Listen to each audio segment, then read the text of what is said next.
শ্রীমতী রত্না চ্যাটার্জির তরফে শুভ অক্ষয় তৃতীয়ার আন্তরিক প্রীতি শুভেচ্ছা জানাচ্ছি। আজকে মঞ্চে উপস্থিত রয়েছেন আজকের সভার সভাপতি আমাদের ওয়ার্ডের পৌরমাতা শ্রীমতী সঞ্চিতা মিত্র, উপস্থিত রয়েছেন বিধানদা, তপনদা এবং তাপস তরফদার মহাশয়।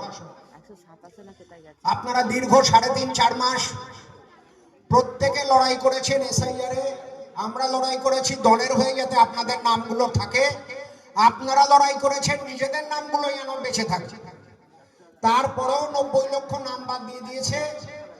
কিছু হয়তো নাম কালকে দেখছিলাম কাগজে 7 লক্ষ নাম হয়তো আবার নতুন উঠবে, মানে মেরে কেটে প্রায় 83 লক্ষ নাম বাদ চলে গেল।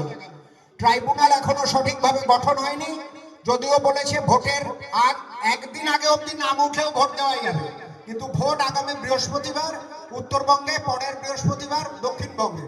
সুতরাং সেই নাম উঠবে, আসবে, সে আশা ধরে রাখুন মোটামুটি নেই। সুতরাং এই 86 লক্ষ কি 70 লক্ষ নামের ওপরে দাঁড়িয়েই আমাদের নির্বাচন বিজেপির মতো একটা সাম্প্রদায়িক দলের বিরুদ্ধে লড়তে হচ্ছে, যার জন্য মমতা ব্যানার্জি, অভিষেক ব্যানার্জি রাজ্যের এ প্রান্ত থেকে ও প্রান্ত প্রতিটা মুহূর্তকে ব্যবহার করার জন্য দৌড়ে বেড়াচ্ছেন। আমরাও যে যেখানে আছি ওনাদের নির্দেশ মতো আমরা অনুগত সৈনিকের মতো, সঙ্গে সঞ্চিতাদি আছেন, অন্যান্য ওয়ার্ডে অন্যান্য কাউন্সিলররা আছেন, প্রার্থী নিজে আছেন, সবাই মিলে একসাথে লড়াই করার চেষ্টা করছি যাতে এই অসম যুদ্ধ, অর্থাৎ যুদ্ধটা হচ্ছে বিজেপির সঙ্গে বাঙালি, যুদ্ধটা হচ্ছে না কিন্তু বিজেপির সঙ্গে টিএমসি, যুদ্ধটা হচ্ছে বিজেপির সঙ্গে বাঙালি। ওরা চাইছে যেন তেন প্রকারে বাঙালিকে সরিয়ে দাও, কারণ বাঙালির মেধার দাম আছে। বাঙালি প্রতিটা কোশ্চেন করে, কেন টাকা খরচা হলো, কেন আমার 100 দিনের টাকা এলো না, কেন বাংলা আবাস যোজনার টাকা আমার রাজ্যের লোকরা পাচ্ছে না। এই প্রশ্নগুলো যাতে বাঙালি আগামী দিনে আর না করতে পারে, সুতরাং বাংলাটা দখল করে নাও। ভারতবর্ষের অন্যান্য রাজ্যের কোনো অধিবাসীর বিরুদ্ধে আমাদের কোনো অসুবিধা নেই। কলকাতা একটা মিনি ভারতবর্ষ, দীর্ঘদিন ধরে এখানে সবাই শান্তির সঙ্গে বসবাস করছে। এই অঞ্চলে ওরা বারবার করে মূলত দুটো সম্প্রদায়, হিন্দু মুসলমানের নাম তুলে তুলে, জিগির তুলে এই সমাজটাকে ভাগ করার চেষ্টা করছে। এগুলো নিয়ে আপনারা ভাববেন। আপনারা মা বোনেরা নানান কথা আলোচনা করেন। আপনারা এর মধ্যেই দেখেছেন শ্যামবাজারের মোড়ে যে কলকাতায় নেতাজির বাড়ি, তার গায়ের ওপর উঠে জুতো পরে বিজেপির পতাকা লাগাচ্ছে। এরা নাকি বাঙালির মনীষীদের সম্মান দেবে। আসতেই এই না আসতেই যদি নেতাজির গায়ে উঠে জুতো পরে পতাকা লাগায়, তাহলে এসে গেলে কি হবে সেটা ভেবে দেখবেন।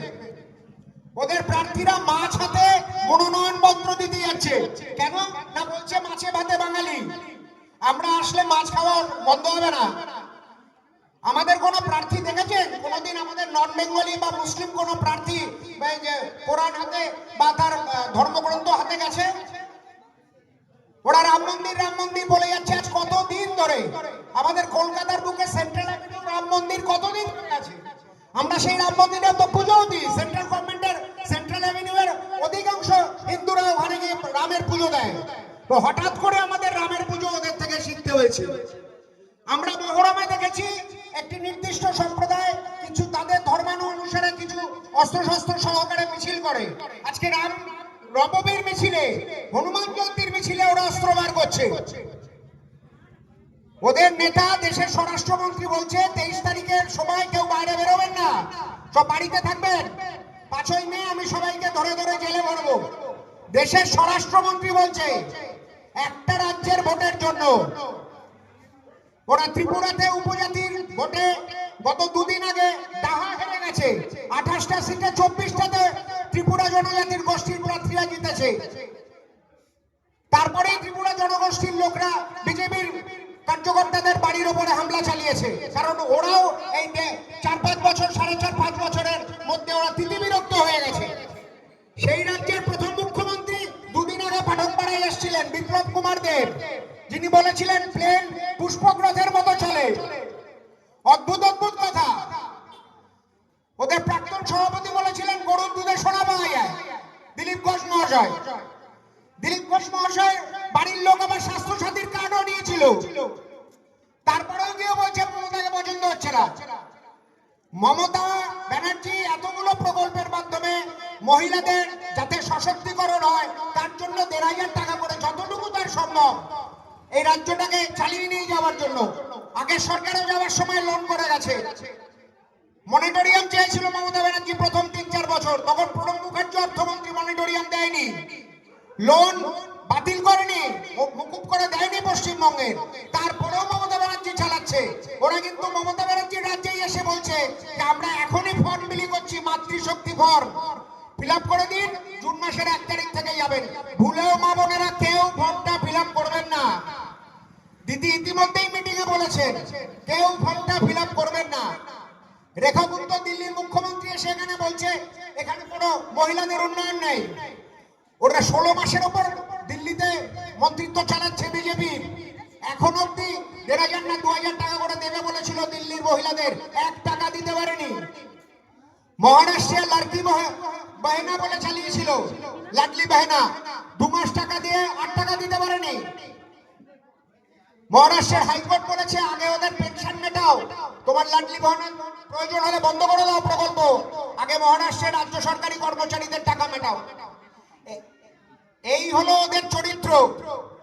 বিহারে ওরা ভোটের আগে ভোট কিনতে 10,000 টাকা করে দিল মা বোনাদের, ভোট পেয়ে গিয়ে তাদের বুল্ডোজার দিয়ে বাড়ি ভেঙে দিল, বললো 10,000 টাকা করে দিয়েছি, এবার 10,000 টাকা করে ফেরত দাও। সুতরাং এই ঘটনাগুলোকে আপনারা একটু মাথায় রাখবেন। ওরা এসে হঠাৎ বলছে প্রধানমন্ত্রী পশ্চিমবঙ্গ মাছ উৎপাদনে এখনো এই জায়গায় পৌঁছয়নি, নিজের পায়ে শক্ত হয়ে দাঁড়ায়নি। এটা মমতা ব্যানার্জির সরকারের কি দোষ? এটা তো যখন বামফ্রন্ট ছিল, যখন অখিলেশ যাদবের ওখানকার যিনি মহাসচিব ছিলেন ওনার দলের, কিরণময় নন্দ মৎস্যমন্ত্রী ছিলেন, তখন থেকেই তো বাংলার বাইরে থেকে মাছ আসতো। হঠাৎ করে মমতা ব্যানার্জি তাও তো খাল বিল বাঁচানোর জন্য পুকুরগুলোকে সংরক্ষণ করেছেন, জলগুলো পুকুর কেটে জল নতুন করে সংরক্ষণ করেছেন, যাতে আগামী দিনে প্রকৃতি ভালো থাকে, সতেজ থাকে, এবং তার থেকে যে আমরা মাছ এবং অন্যান্য ফসল সেগুলো যেন সঠিক সময় পাই। আগে নাসিকের পেঁয়াজ না আসলে আমাদের পেঁয়াজ পেতাম না, এখন পশ্চিমবঙ্গ সরকারও পেঁয়াজ উৎপাদন করছে। সে খবরগুলো আমরা সবাই যত সবসময় পাই না, সম্ভব নয়, কিন্তু জেনে রাখুন যথেষ্ট করছেন মমতা ব্যানার্জি তার সীমিত আর্থিক ক্ষমতার মধ্যে। সুতরাং আগামী 29 তারিখ আমাদের যিনি প্রার্থী হয়েছেন, আমাদের অতি পরিচিত শ্রীমতী রত্না চট্টোপাধ্যায়, অত্যন্ত একজন গুণী মানুষ, সমাজসেবী, তাকে আমরা দুহাত ভরে 4 নম্বর বোতাম টিপে আমরা বিপুল ভোটে যাতে জয়যুক্ত করতে পারি, আমরা সেই আবেদনই সবসময় আপনাদের কাছে রাখবো। তার কারণ উনি জিতলে বেহালায় শান্তি শৃঙ্খলা বজায় থাকবে, বেহালা পশ্চিমে শান্তি শৃঙ্খলা বজায় থাকবে। মমতা ব্যানার্জির হাত শক্ত হবে, একটা এমএলএ মমতা ব্যানার্জি জয়ী হিসেবে পাবেন। মমতা ব্যানার্জির হাত থেকে শক্ত করতে গেলে, চতুর্থবার নিরঙ্কুশ সংখ্যাগরিষ্ঠতা নিয়ে আবার মন্ত্রিসভা তৈরি করতে গেলে আমাদের রত্না চ্যাটার্জিকে বিপুল ভোটে জয়যুক্ত করতে হবে। ছোট ছোট বিষয়গুলো আপনারা মাথা রাখবেন। মা বোনেরা, এখন আমাদের এখানে যারা যুবক যুবতী রয়েছে তাদের হাতেও উনি 1500 টাকা করে তুলে দেওয়ার প্রকল্প শুরু করেছেন যুবসাথীর মাধ্যমে। উনি কি বলেছেন, তোমরা যাতে কম্পিটিটিভ এক্সাম গুলোয় বসতে পারো তার টাকাটা অন্তত এখান থেকে দাও। ওরা এসে বলছে 21,000 টাকা করে দেবো তোমাদের কম্পিটিটিভ এক্সামের জন্য, একবার চলে আসলে কিচ্ছু দেবে না। ওরা দেখতে পদ্ম ফুল, চলে আসলে এপ্রিল ফুল হয়ে যাবে। পুরো বাংলা একটা টাকাও পাওয়া যাবে না, খালি বলে যাবে ডাবল ইঞ্জিন সরকার চলছে, ডাবল ইঞ্জিন সরকার চলছে। ইঞ্জিনে কোনো রকম তেল কয়লা কিচ্ছু নেই। অর্থমন্ত্রী স্বামী বলছেন যে বাজেট একদম বাজে। অর্থমন্ত্রী স্বামী বলছেন একটা রাজ্যে রাত্রে 6 সেকেন্ডে একটা ভোট দিয়েছে, যে ভোটের পার্সেন্টেজ 70-72 ছিল সেটা মাঝরাতে গিয়ে 90-95% চলে গেছে। কি করে গেল? এইভাবেই ওরা মহারাষ্ট্র দখল করলো, এইভাবেই দিল্লি দখল করলো, এইভাবেই হরিয়ানা দখল করলো, এইভাবেই কিছুটা আংশিক ভাবে বিহার দখল করলো নীতিশের কাঁধে ভর করে। নীতিশকে এখন সুন্দরভাবে মাথায় হাত বুলিয়ে ঠান্ডা ঘরে রাজ্যসভায় পাঠিয়ে দিয়েছে। এখন বিহারের মুখ্যমন্ত্রী যাকে করেছে সে 7টা খুনে অভিযুক্ত, 7টা খুনের মামলা ঝুলছে বর্তমান বিহারের মুখ্যমন্ত্রীর নামে। সম্রাট চৌধুরী, নামটা সুন্দর, সম্রাট। এসে বলেছে আমি 22 লাখ লোকের রেশন বন্ধ করে দিয়েছি, আমি দেখি অন্যরা কি করে পায়। একটা মুখ্যমন্ত্রী চেয়ারে বসার আগে এই কথা বলছে, তাহলে চেয়ারে বসলে কি ভয়ঙ্কর দানবের ভূমিকা নেবে? আপনারা একবার ঠান্ডা মাথায় বিচার করবেন। এরপরে আরো অন্যান্য বক্তা আছেন, তারা তাদের সুচিন্তিত মতামত রাখবেন। তাপস বাবু আছেন, আরো সুন্দরভাবে শ্রমিকদের অবস্থা বুঝিয়ে দেবেন, কিভাবে শ্রমিকদের পিছিয়ে মারার প্ল্যান প্রোগ্রাম করছে দিল্লির মোদী সরকার। বারবার ওরা নানান উপায়ে আসছে। এই মহিলা বিল পার করতে গিয়ে আমাদের ইন্ডিয়া জোটের বাধার সম্মুখীনে পড়ে মহিলা বিলটাকে পাশ করতে পারেনি, তার জন্য ওদের খুব গাত্রদাহ হয়েছে। সুতরাং এই বিষয়গুলো মাথায় রেখে, সমস্ত বিষয় মাথায় রাখার দরকার নেই। পরিষ্কার কথা, আপনার অঞ্চলের পরিষেবা আপনি কি কি রাজ্য সরকারের থেকে পাচ্ছেন। জন্ম থেকে মৃত্যু অবধি পরিষেবা আছে। জন্মানোর আগেও যাতে মাকে সঠিকভাবে হাসপাতালে পৌঁছানো দেওয়া যায়, শিশু জন্মানোর পরে মা যাতে সঠিকভাবে বাড়ি যায়, সেই প্রকল্পও দিদি করেছেন।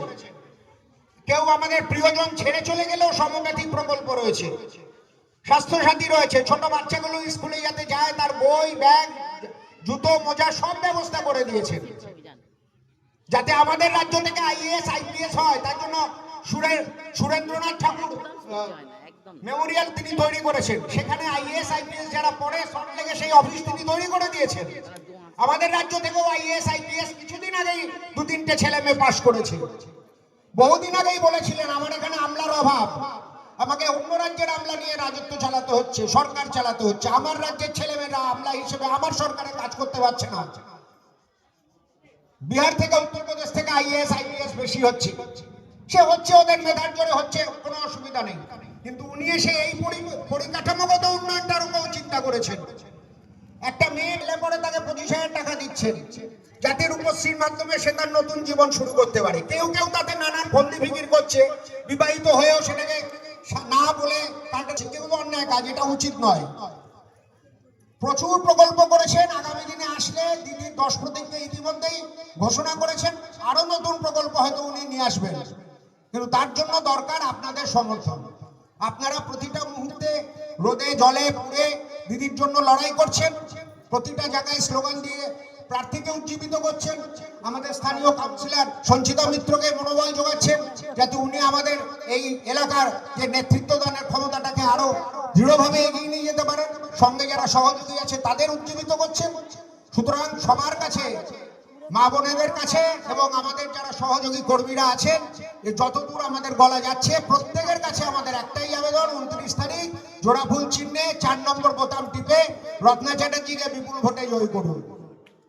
তৃণমূল কংগ্রেস জিন্দাবাদ, মমতা ব্যানার্জি জিন্দাবাদ, অভিষেক ব্যানার্জি জিন্দাবাদ, সঞ্চিতা মিত্র জিন্দাবাদ, রত্না চ্যাটার্জি জিন্দাবাদ।